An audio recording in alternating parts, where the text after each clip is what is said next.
la empresa era la voy a fundar para ganar dinero, pero ahora vienen un montón de empresarios con problemas que nos hacen casi cambiar a psicólogos. He tenido que rendirme ante la evidencia de que hay un factor psicológico, humano, más determinante incluso que cualquier herramienta legal o financiera que puedas aplicar. Invitó a los clientes a un crucero por no sé dónde, pero qué necesidad, si es que estaban golpeándole la puerta a los clientes, no tenía necesidad de hacer esos despilfarros, esas desorientaciones, ¿no? Cualquier antídoto o fórmula magistral desde el punto de vista financiero legal que puedas implementar, no está a la altura de un CEO con el mindset correcto. La fórmula que le llevó al éxito no es la que le mantiene. ¿Qué le dirías a alguien que está en una situación similar dentro de la empresa? Lo primero que le diría es que nos llame. Bienvenidos a otra edición de nuestro podcast. Soy Carlos, director de la firma Noguerol. En esta ocasión queremos hablaros un poco de mindset. Sí, es un poco raro que nosotros que nos dedicamos al mundo financiero y legal hablemos de esto del mindset, pero creo que es un tema revelador porque intentamos introducirnos en las inquietudes, las preocupaciones que tienen pues la mayoría de empresarios y emprendedores que marcan la diferencia en la mayoría de los casos del éxito al fracaso, ¿no? Y para ello me acompaña en esta ocasión también Borja, compañero y director del área financiera. ¿Qué te parece esta reflexión? ¿Cómo crees que impacta el tema del mindset en todo nuestro trabajo? Yo creo que es determinante, de hecho, el punto en el que entra el cliente a cómo lo dejamos luego y le hacemos el seguimiento cambia muchísimo en cuanto a mindset y a estado anímico incluso, pero me interesa bastante saber un poco desde todos los años ya de experiencia y diferentes enfoques en la parte financiera, no solo modelo financiero como tal, sino reestructuraciones. ¿Cómo crees tú que está cambiando esa...? Porque antes, naturalmente, la empresa era la voy a fundar para ganar dinero, pero ahora vienen un montón de empresarios con problemas que nos hacen casi cambiar a psicólogos. ¿Cómo lo estás enfocando tú desde la experiencia que tienes? Bueno, yo ahí te tengo que decir que he hecho una travesía del desierto brutal, porque yo siempre he sido un tío bastante apático, en el sentido de que he sido como un sabueso identificando problemas y ir a la solución, ¿no? Digamos, ese ha sido un poco mi track record, pero en ese sentido me he tenido que volver un poco estoico y analítico, porque te das cuenta que me daba cuenta que con el pasar de los años habían factores que estaban absolutamente fuera del control de mi desempeño, hacer esa transformación, ese cambio en algunos clientes, en algunas organizaciones, ¿no? Al final he tenido que rendirme ante la evidencia de que hay un factor psicológico, humano, que es más determinante incluso que cualquier herramienta legal o financiera que puedas aplicar. Y te pongo ejemplos, o sea, nos hemos encontrado casos, yo recuerdo casos de gente con empresas pero que funcionaban como un tiro, donde pasar, digamos, de una situación normal a una absoluta euforia y a tomar decisiones absolutamente random, locas, que llevó en menos de 6 meses a la quiebra una empresa, en menos de 6 meses, en tiempo récord. Y dices, coño, ¿qué fallaba? ¿Qué falla? Te ponías a pensar y era, claro, cuando te pones a rascar, no, es que el tío invitó a los clientes a un crucero por no sé dónde, a tal, digo, pero qué necesidad, si es que estaban golpeándole la puerta a los clientes, no tenía necesidad de hacer esos despilfarros, esas desorientaciones, ¿no? Entonces te das cuenta que el factor humano es cada vez más, tiene más peso específico, ¿no? Otras situaciones donde todo lo contrario, o sea, gente que te viene, digamos, absolutamente hundida en la miseria más a punto de palmarla, como quien dice, y pero sin embargo con un nivel de perseverancia y un nivel de constancia, conseguir darle la vuelta a una situación simplemente por tener esa capacidad de visualizar que es una solución y que tiene que estar como un martillo pilón, y pim pam, pim pam, pam. Y eso marcó la diferencia. Una empresa anodina, sin, digamos, ninguna relevancia, pero aplicando disciplina y siendo constante, esa mentalidad le ayudó a crecer y hoy por hoy pues es una empresa que funciona perfectamente, ¿no? Pero entonces, ¿realmente crees que influye en mucha medida, incluso a veces en más medida que los aspectos económico-financieros, la actitud que se tiene ante los desafíos o la actitud que se tiene ante el día a día operativa de la propia empresa, la actitud del fundador, del CEO, del que esté a cargo de la misma? Bueno, pero radicalmente, o sea, es la noche y el día. Es decir, Parece mentira que nosotros digamos esto, pero cualquier antídoto o fórmula magistral desde el punto de vista financiero legal que puedas implementar no está a la altura de un CEO con el mindset correcto.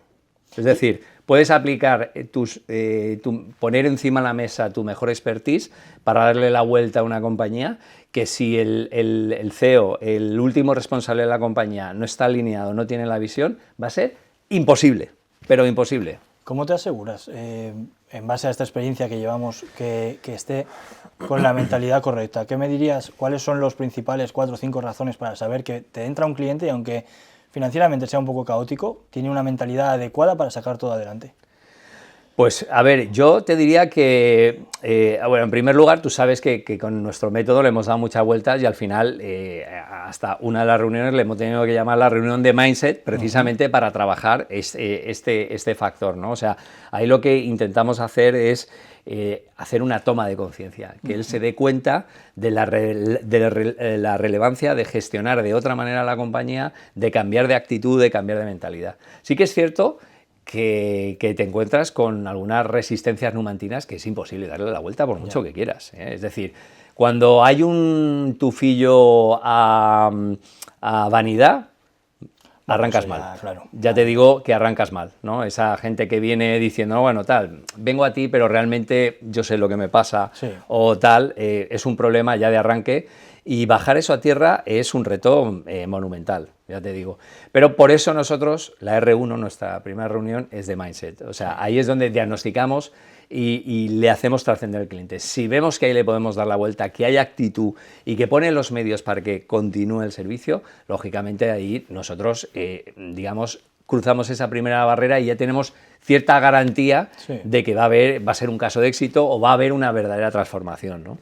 A lo largo de todo el servicio, este tipo de transformación, en el acompañamiento que le damos, ¿cómo crees que deberíamos hacerlo en base a la experiencia que tenemos para que se vea arropado o arropada en cuanto a ese mindset?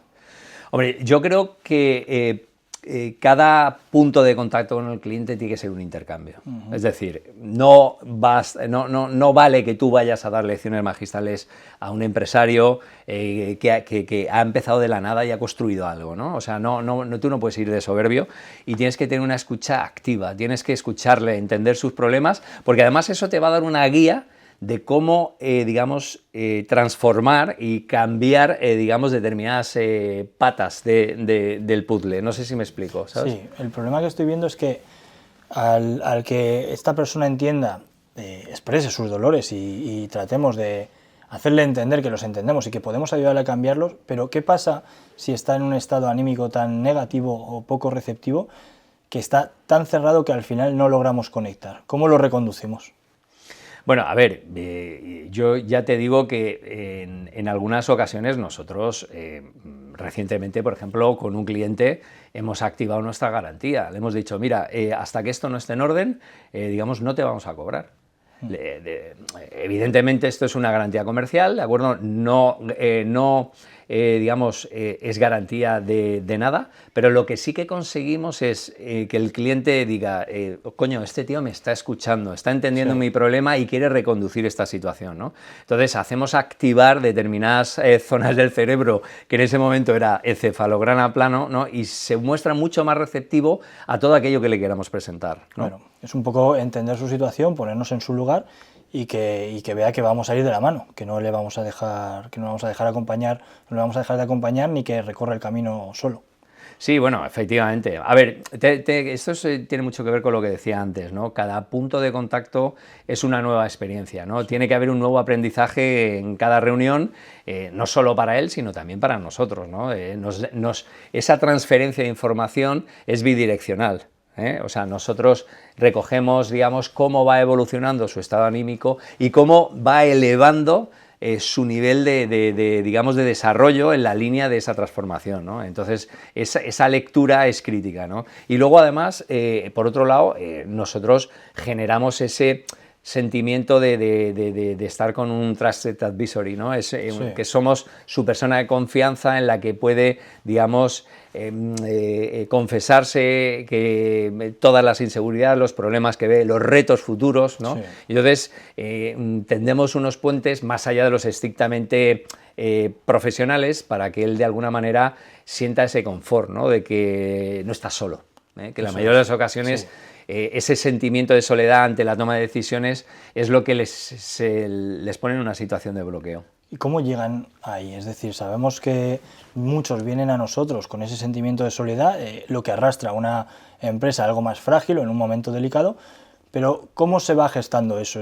¿Cómo empieza la rueda y el ciclo para ir llegando a estar totalmente quebrados y necesitar esa ayuda? Bueno, a ver, ¿cómo llegan a estar quebrados? Pues la fórmula que le llevó al éxito no es la que le mantiene, ¿sabes? Hay muchas ocasiones donde, digamos, alguien ha dado con la clave y ha hecho el market fit, ¿no? Ha hecho el encaje perfecto del producto o servicio con el cliente, pero no se mantiene en el tiempo, ¿de acuerdo? Entonces, cuando eso sucede y cambian digamos, las bases de los fundamentos que te llevó a ese lanzamiento, a ese éxito, y eso cambia, digamos, ahí se genera un sentimiento de inseguridad tremendo, diciendo, hostia, ¿qué ha pasado que me estoy perdiendo, ¿no? Y al final, oye, todas las empresas pueden tener un hueco en el mercado, lo que pasa es que hay que saber leer, ¿no? ¿De acuerdo? O sea, la genialidad que te llevó al lanzamiento no tiene por qué ser la que te mantenga en él.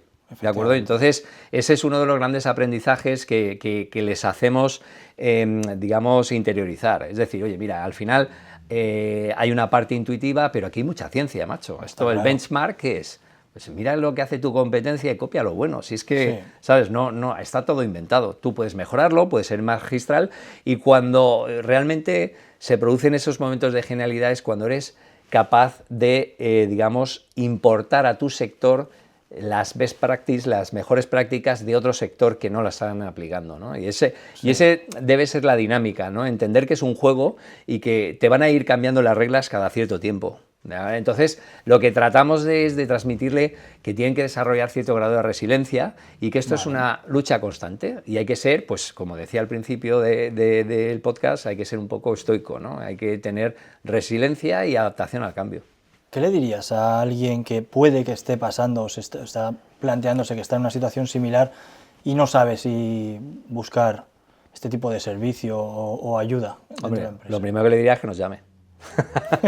Pero más allá de eso, probablemente le diría, investiga, averigua, mira qué está haciendo la competencia que tú no haces, ¿de acuerdo? O sea, son cosas muy básicas. Al final, digamos, estamos en el mundo de la información. A diferencia de hace 20 o 30 años, cuando yo pensé que todo o estaba en los libros o no tenías forma de averiguarlo. Hoy por hoy, tío, simplemente lo llevas en una mano, toda la información, sí, ¿no? O sea, yo creo que ese es el punto de arranque. Y que investigue, abra el ordenador y seguro, o en la red social, seguro que nos encuentra. Bueno, Borja, y después de todo este tiempo de experiencia, ¿cuál crees tú que ha sido la vivencia a nivel personal con un cliente que más te ha impactado? Que más me haya impactado, ya fuera de los números, a tema anímico, tanto del cliente como mío, me viene alguno, pero el más representativo sería una empresa del sector cárnico, en el que nos vino el fundador y CEO de la empresa. Me acuerdo.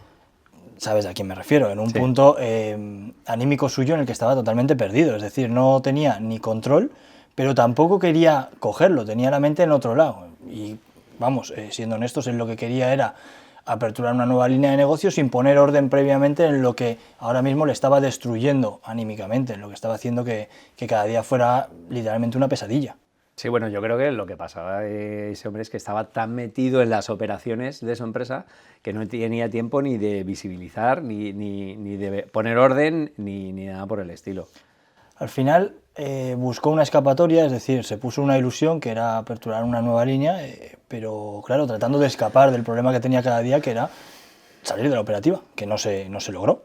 No, claro, o sea, el tío estaba totalmente secuestrado por su propia empresa y ahí no hubo manera humana de... Además que él tenía un bloqueo mental tremendo, estaba tan desesperado, quería resultados inmediatos, cuando lo que necesitaba era, en primer lugar, digamos, cambiar ese mindset de decir, oye, primero tengo que centrarme muy claro qué es lo que quiero y a dónde quiero ir y trazar el camino. Y ahí la verdad que fue bastante frustrante para nosotros porque a pesar de que teníamos una visión clara de qué es lo que debería hacer, no dio tiempo material porque estaba absolutamente desesperado. Fue muy complicado, pero no solo gestionarle a él, sino que ya era muy permeable en cuanto a organigrama y a responsabilidades, es decir, no solo le afectó a él el estrés, sino que hacia abajo también caló. De hecho, tuvimos varias entrevistas con alguna persona clave de otros departamentos y estaban en la misma situación, estaban a la desesperada. Este es un caso muy extremo, pero en la mayoría de las ocasiones nos encontramos con clientes que no tienen claridad mental, ¿no? Sí, tienen falta de foco y al final lo que obtienes con la falta de foco es que ya no te puedes centrar. No sabes dónde está el problema, pero ya no sabes ni buscarlo, ni por dónde empezar. Y si me fuera al caso contrario, es decir, ¿dónde has visto tú la transformación más salvaje que hemos conseguido con algún cliente? Ese ejemplo es clarísimo. Tenemos una empresa como cliente, ya llevamos varios meses trabajando, meses largos ya, de distribución de bebidas, que es también una bodega. Y sí que es verdad que se lo tomó al inicio nuestros servicios como más un poquito de arreglar unas bases, pero ha ido más enfocado también a un aprendizaje propio, como un máster, un MBA, y al final se ve el inicio de una parte mucho más perdida en cuanto a qué métricas tocar, y ahora es esa persona la que lidera absolutamente toda la operativa de la empresa. O sea, ha pasado de un escenario, ¿no? Me parece recordar que en un primer momento, o sea, era una persona que se incorporaba en una empresa familiar, ¿no? Y que se incorporaba a un rol que iba a ser como una especie de controller, pero realmente no tenía, digamos, ni conocimientos ni experiencia para liderar ese área, ¿no? Por así decirlo, ¿no? Sí que es cierto que hizo una carrera en económicas hace ya tiempo, pero luego realmente en ámbito profesional no lo desarrolló y por lo tanto tenía ese miedo interno de decir, oye, ¿y si no estoy a la altura de lo que se espera? Sobre todo porque es una empresa familiar y quieras que no hay unas expectativas y luego hay que rendir cuentas también. Al ser una empresa familiar, luego hay comidas, cenas y se tratan esos temas. Pero al final fue muy bueno porque de primeras entendimos muy bien qué dolores tenía, a dónde quería llegar y mes a mes, sesión a sesión se ha ido tratando. Vale, y si yo te preguntara, digamos, ¿cuál es la mayor resistencia a esta transformación que estamos intentando con los clientes? ¿Qué es lo que más impide el poder avanzar? Lo que más lo impide realmente son las prácticas que se llevan implantando en cada empresa de modo ya institucionalizado, es decir, la rutina que creamos que no vamos a cambiar, que es complicado cambiar, es decir, hasta ahora hemos funcionado de según qué manera. Para dar ese salto o ese paso hay que cambiarlo, tienes que romper lo previo, quedarte con lo bueno y establecer una escalera de valor y una escalera de aporte. Vale, y entonces, o sea, a ver, lo que está claro es que cuando contactan con nosotros, digamos, hay una vocación de cambio, ¿no? De que quieren que algo cambie en su organización para tener visibilidad, para crecer o para tal. Pero, ¿cómo conseguimos que ese sentimiento de vocación del cambio que tiene a lo mejor el propietario, el CEO, digamos, el dueño de la compañía cuando nos contacta, vaya permeando en el resto de la organización? Aquí entra mucho el tema que aplicamos de gobernanza, de mindset, en cuanto a tratar los dolores de forma directa. Es decir, no nos vamos a andar con medias tintas ni a encubrir lo que está pasando, se lo decimos honestamente, naturalmente con educación, pero somos muy claros. Si quieres llegar a este punto, si quieres que la empresa evolucione hasta el punto B, C o D, desde el punto de partida A, tienes que ejecutar estas acciones. Y luego ya no vale con que las hagas, sino que tienes que hacer un seguimiento y transmitirlo de forma permeable o que sea algo cultural en tu propia organización. No me vale que tú arregles las cosas. La idea es que tú sepas que hay que mirar, pero que delegues esas tareas a quien lo tiene que hacer, no que sigas tú en la operativa. Sí, estás hablando de delegar, pero el problema que pienso yo que ocurre muchas veces es que sabes que cuando hacemos esa primera fase con la R1, R2, varias reuniones, en primer lugar con el dueño de la compañía o con el CEO, y luego la siguiente entra el resto del equipo. ¿Qué pasa cuando vemos que la barrera no está en el CEO, sino en el resto del equipo? Sí, pero esto pasa también ya no solo con el equipo, sino cuando hay terceros implicados o digamos que había una relación de dos, es decir, la empresa y agentes externos, como puede ser una gestoría, y luego entramos nosotros. Entonces, ¿qué tiene que haber? Tiene que haber un buen entendimiento por parte de nuestro socio estratégico, de esa empresa, de ese líder, y que explique que nosotros no venimos a criticar ni a romper cosas, sino a indicar dónde se puede hacer mejor, y ese concepto tiene que quedar muy trasladado de forma directa, y tiene que haber un traslado de autoridad, por así decirlo. Está bien traído eso del traslado de autoridad. Sabes que es un tema que lo tratamos recurrentemente, pero digamos al final dependemos siempre de que el CEO, el dueño de la compañía, quiera hacer esa cesión de soberanía para que de alguna manera nosotros podamos mentorizar a otras capas de la organización, ¿no? Sí, pero también dependemos un poco de en qué punto venga ese CEO, ese fundador, ese líder. ¿Por qué? Porque puede tener muy buenas intenciones un lunes, y con el agobio que lleva encima de apagar fuegos me venga un martes, un miércoles, modo controlador, y al final no nos deje ni siquiera realizar nuestro trabajo. Eso a nosotros no nos aporta nada, de hecho no nos deja avanzar, y a él le quema. Con lo cual es un problema muy grande, y es una cosa de las que intentamos trasladar en la primera reunión.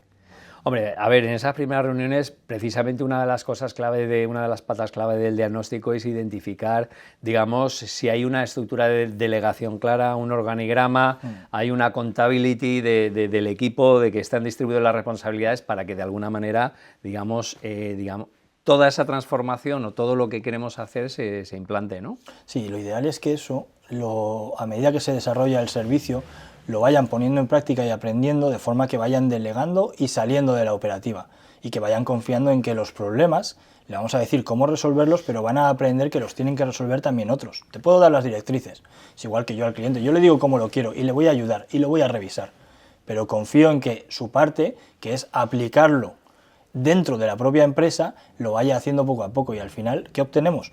Cliente muy satisfecho, que tiene una libertad mental mucho más elevada que antes, y que además controla la empresa.